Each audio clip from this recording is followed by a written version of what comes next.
Hello guys, welcome back to my channel Policity housing.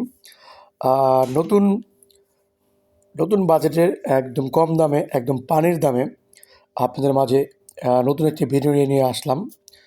একদম singer থানাধীন বলধরা গ্রামে, বলধরা union, একদম পাকা রাস্তার সাথে 168 শতাংশ জমিটি বিক্রি হবে। 3 পর্চার জমি, নিড অ্যান্ড ক্লিন, কোনো ভেজাল নাই, একদম রুট লেভেল জায়গা, কোনো মাটি ভর করা লাগবে না।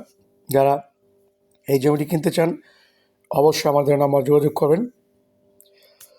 হেমাদপুর থেকে খুব কাছাকাছি, মাত্র আধা ঘন্টা লাগবে এখানে আসতে হেমাদপুর থেকে। আর মহৎপুর থেকে মাত্র 1 ঘন্টা লাগবে। 3 পর্চা জমি, CSSRS, একদম পানির দামে, মাত্র 1.5 লাখ টাকা শতাংশ। যারা এই জমিটি কিনতে চান অবশ্যই আমার স্ক্রিন দেওয়া নাম্বারে যোগাযোগ করবেন। আর আমাদের পেজটিতে ফলো করবেন পলিসিটি হাউজিং। চমৎকার জমিটি এবং চমৎকার লোকেশনে, একদম নিরিবিলি পরিবেশে, একদম পাকা রাস্তার সাথে। ধন্যবাদ জানিয়ে আজকের ভিডিও এখানে শেষ করলাম। আসসালামু আলাইকুম।